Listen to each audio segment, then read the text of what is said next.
Seniors, eating apples seems healthy, right? But combined with certain foods, apples can backfire. Here are 10 foods you should never eat with apples after age 50, and why. First, bananas. Apples are high in fructose, bananas are loaded with starch, that combo can lead to bloating and digestive upset in sensitive seniors. Second, yogurt or dairy. The acid in apples can curdle dairy in the stomach, slowing digestion and causing gas or discomfort. Third, melons.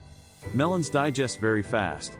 Pairing melons and apples means one food sits undigested longer, fermenting in your gut. Fourth, potatoes. Mixing apples with heavy starches forces your digestive system to juggle acidic and starchy processing, a recipe for sluggish digestion. Fifth, red meat or heavy proteins. Apples are acidic, heavy protein requires alkaline digestion. Eating them together can confuse your digestion. Sixth, beans or legumes.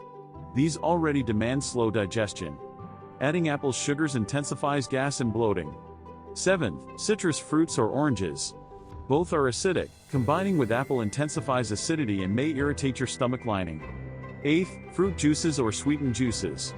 Apples already have sugar, doubling up with juice spikes blood sugar and stresses your pancreas. Ninth, ice cream or sweetened dessert. A bad mix of sugar, fat, and fruit acid can wreck digestion and spike insulin levels. 10th, high fiber grains at the same time. Apples contain fiber, stacking more in the same meal can slow or block digestion. So what can you do instead? Eat apple alone, ideally 20 to 30 minutes before a meal, or pair it only with light, non-starchy items like a few nuts or leafy greens. Do this and your digestion, blood sugar, and comfort will improve. If you've tried combining apples and experienced bloating or discomfort, share your story below. Hit like if you'll try eating apples solo next time.